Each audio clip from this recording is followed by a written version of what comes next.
Olá, meu grupo é formado por mim, Letícia, Alice, Emily, Marília e Sara. Somos alunas do curso de farmácia da Universidade Estadual da Paraíba e hoje vamos falar um pouco sobre os músculos da região abdominal.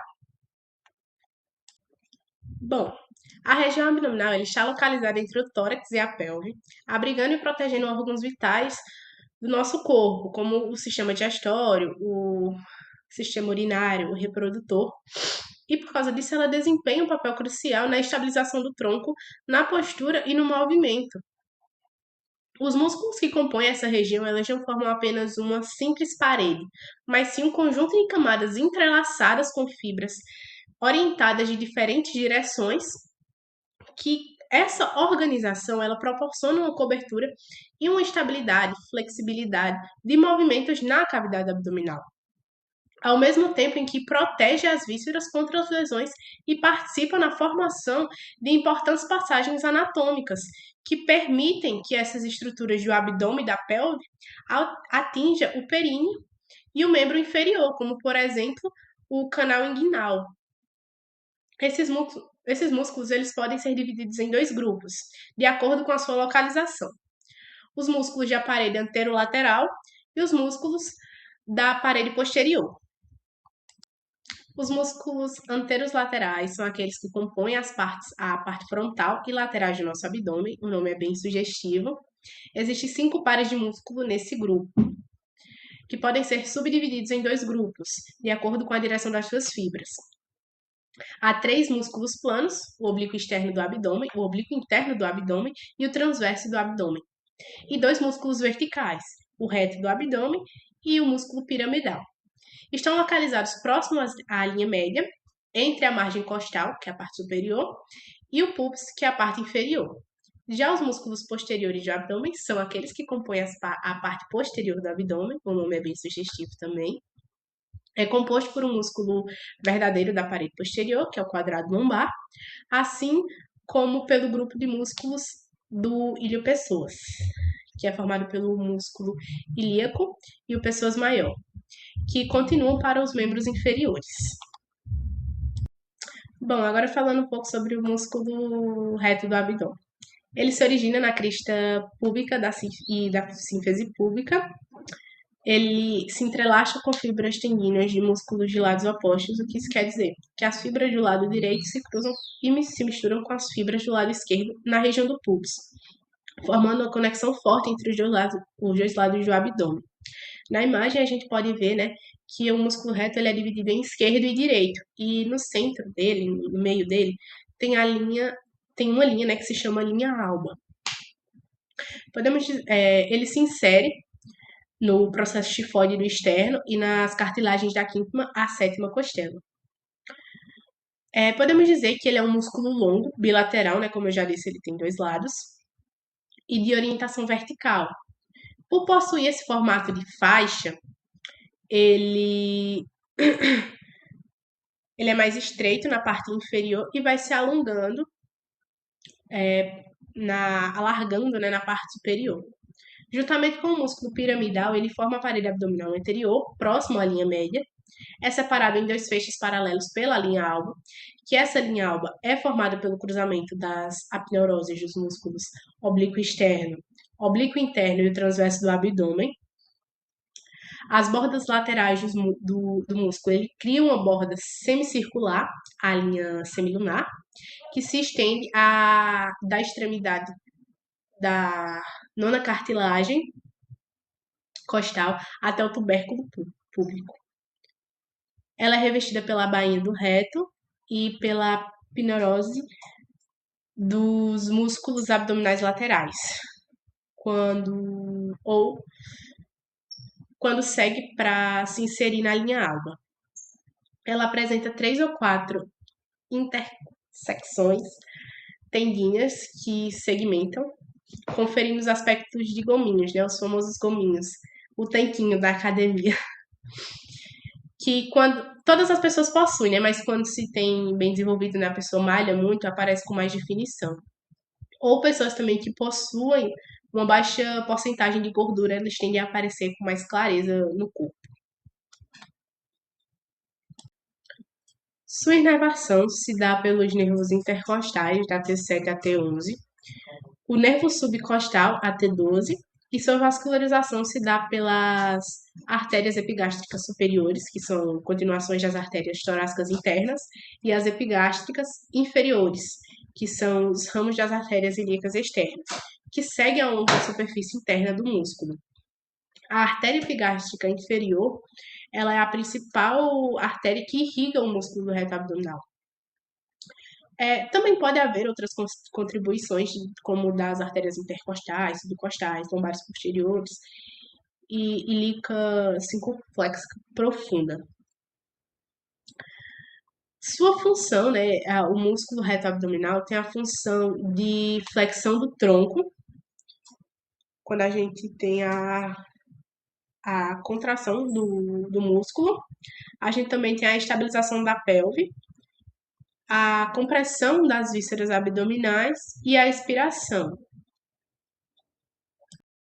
Olá, meu nome é Marília e eu vou falar um pouco sobre o músculo piramidal. Ele é um músculo que ele se localiza na parede abdominal anterior e é um músculo que ele é envolvido pela bainha do reto, que encontra-se anterior ao reto abdominal.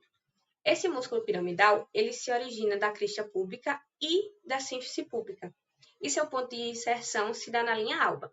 É importante ressaltar que esses músculos piramidal, eles se afilam conforme eles cursam superiormente, por isso que eles têm essa forma piramidal.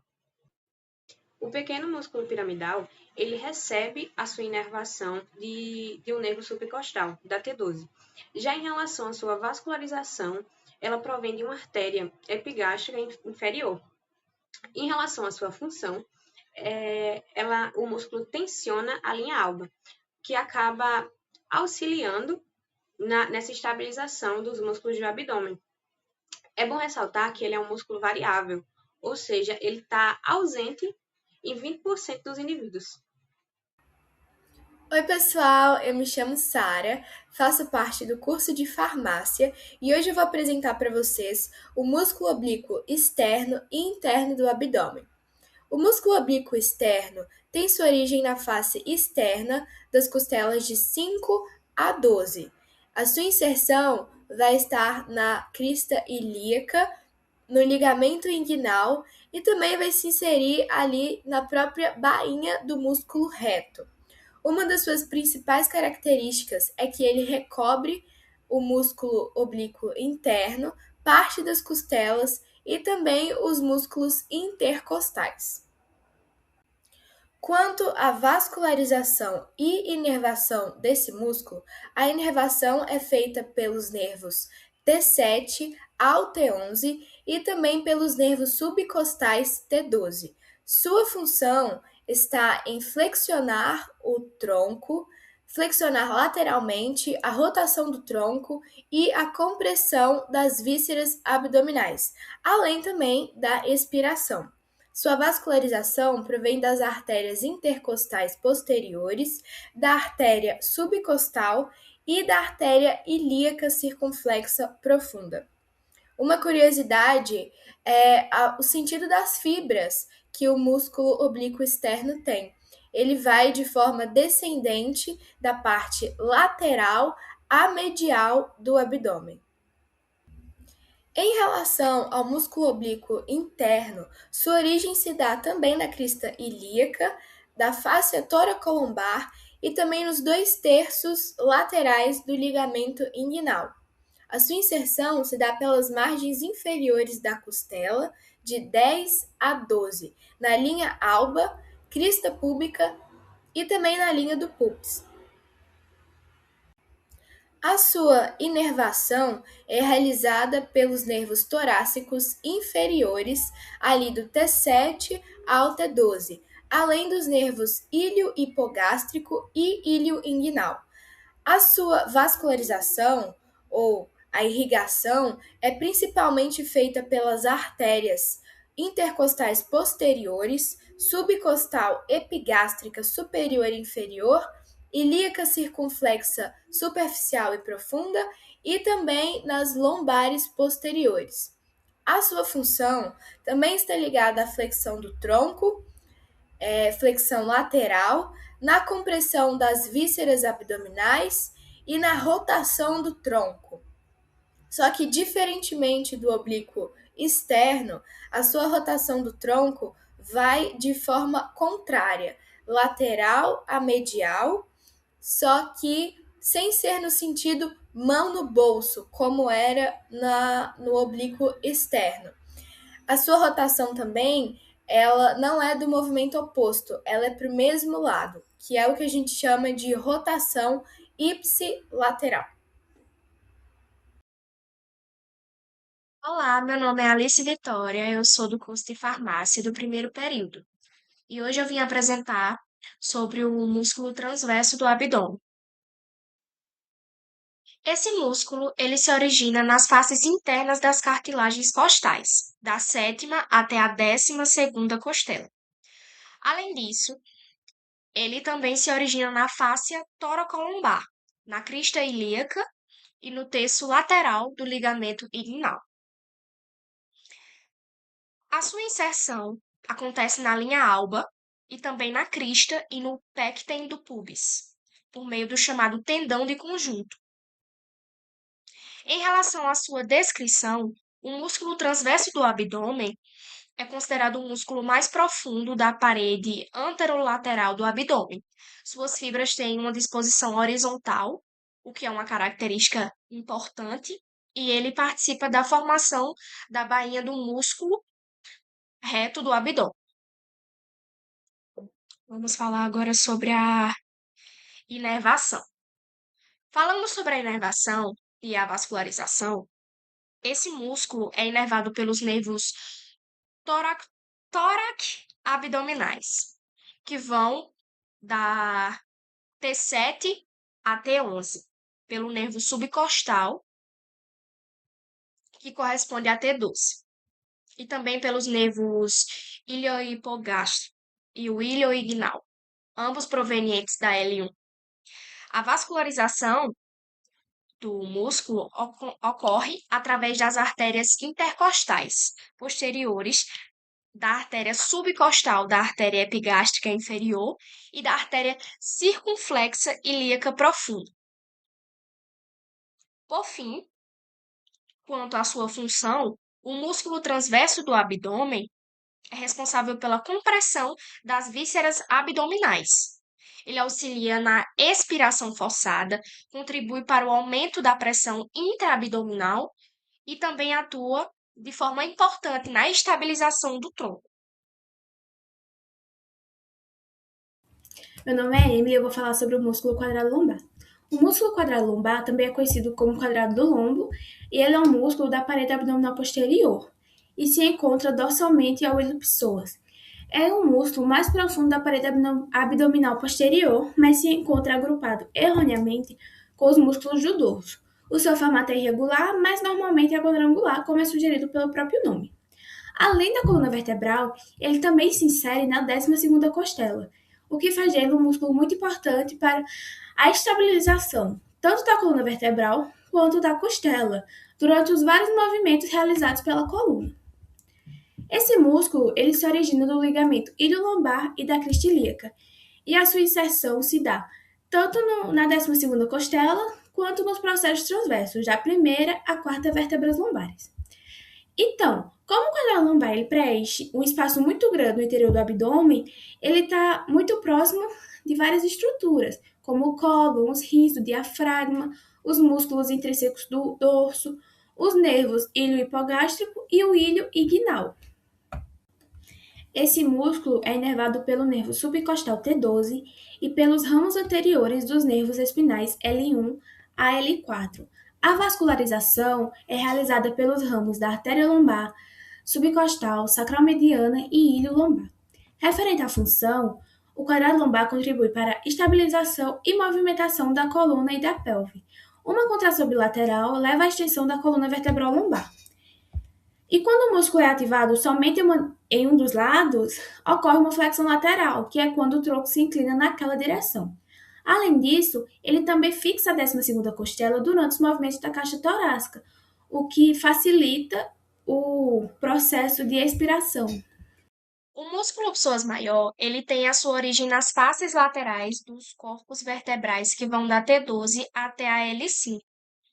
Ele também se origina nos discos intervertebrais correspondentes e nos processos transversos das vértebras lombares. A sua inserção acontece no trocânter menor do fêmur, por meio de um tendão comum que ele compartilha com o músculo ilíaco. Em relação à sua descrição, o psoas maior é um músculo longo e fusiforme, localizado na região posterior do abdômen. Ele faz parte do grupo. Ele faz parte do grupo dos flexores, né, do quadril, e atua em conjunto com o músculo ilíaco, formando um músculo conhecido como iliopsoas. Falando agora sobre a sua inervação, aqui no próximo slide, e a sua vascularização, esse músculo ele é inervado pelos ramos anteriores dos nervos espinhais lombares, principalmente na L3 na L1 até a L3. A sua vascularização ocorre por meio de ramos lombares da aorta abdominal, além de ramos da artéria ilíaca externa e da ilíaca interna também. Por fim, quanto à sua função, o músculo psoas maior é considerado o principal flexor da articulação do quadril. Ele auxilia, né, na flexão do tronco sobre a estabilização da coluna lombar e participa também na manutenção da postura. O psoas menor é um músculo fino e ele é encontrado na região abdominal e pélvica posterior. Ele está localizado ventralmente ao músculo psoas maior, mas ele não se estende inferiormente além do nível do ligamento inguinal. E apesar da sua íntima relação com o músculo psoas maior, ele não é considerado parte do músculo ilio-psoas. Esse músculo ele não é encontrado em todos os indivíduos, mas apenas em parte da população, então ele é considerado um músculo inconstante. E quando ele está presente, ele atua na coluna lombar, para produzir uma flexão fraca do tronco. Ele se origina do aspecto lateral dos corpos vertebrais T12 e L1, bem como do disco intervertebral encontrado entre elas. O músculo se estende inferiormente e afilia-se distalmente até formar o tendão longo e plano, que frequentemente é mais longo que o próprio ventre muscular. O tendão ele se insere na linha pectina do pubis e na eminência iliopúbica, através de uma faixa de fáscia espessada, conhecida como linha iliopectínea.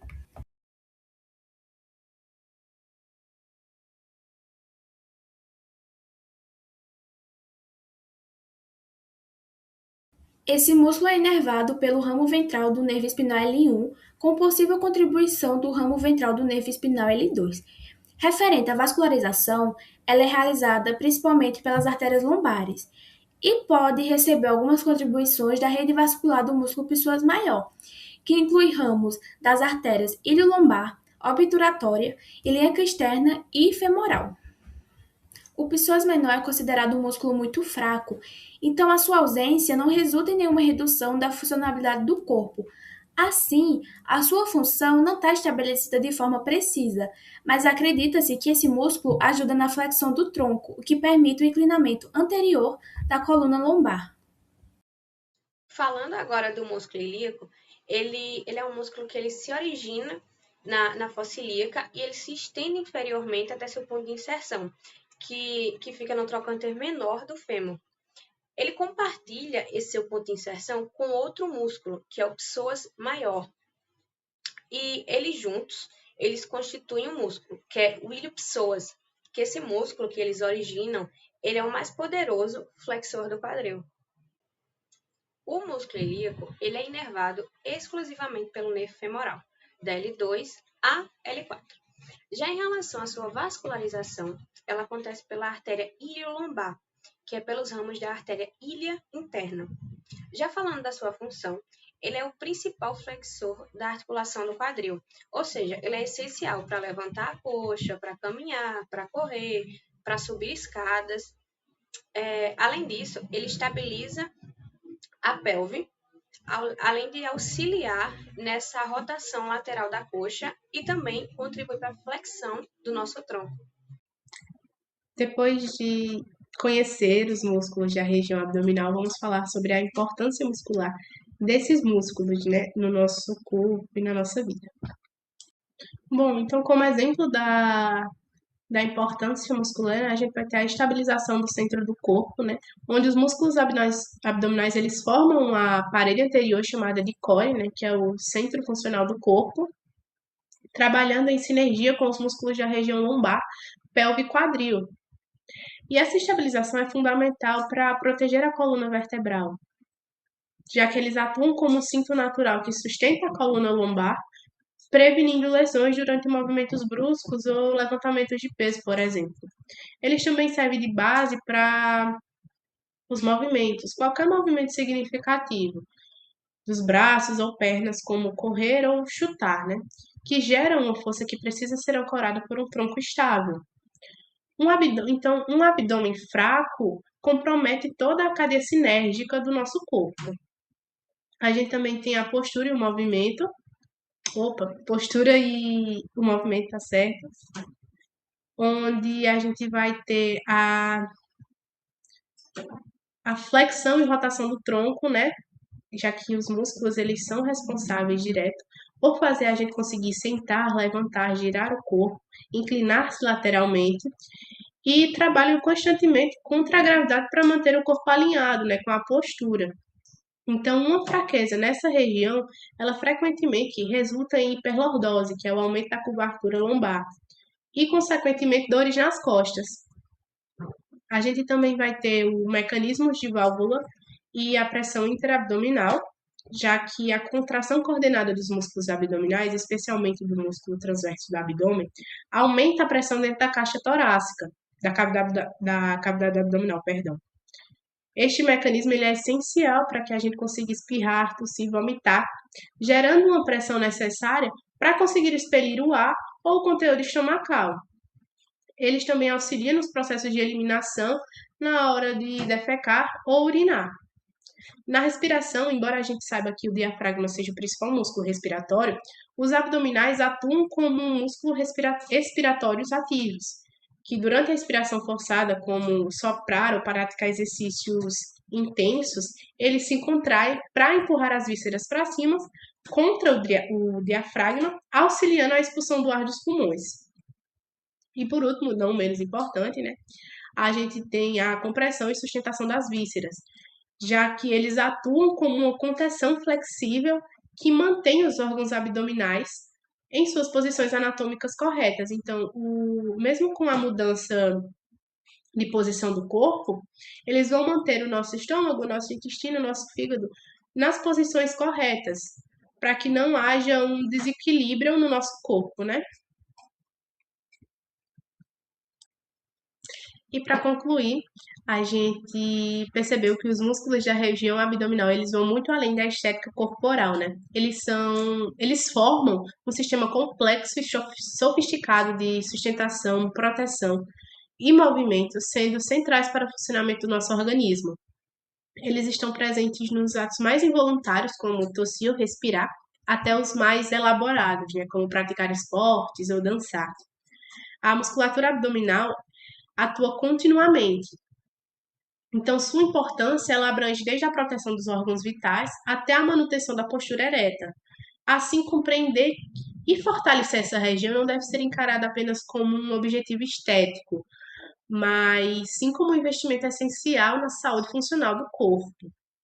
A core fortalecida significa uma maior proteção para a coluna, por exemplo, mais eficiência nos movimentos de dia a dia e uma melhor qualidade de vida ao longo do tempo. Então, cuidar dos músculos abdominais é cuidar do centro que sustenta o nosso corpo, né, a nossa vida. Então é isso. Espero que tenham gostado. Muito obrigada pela atenção.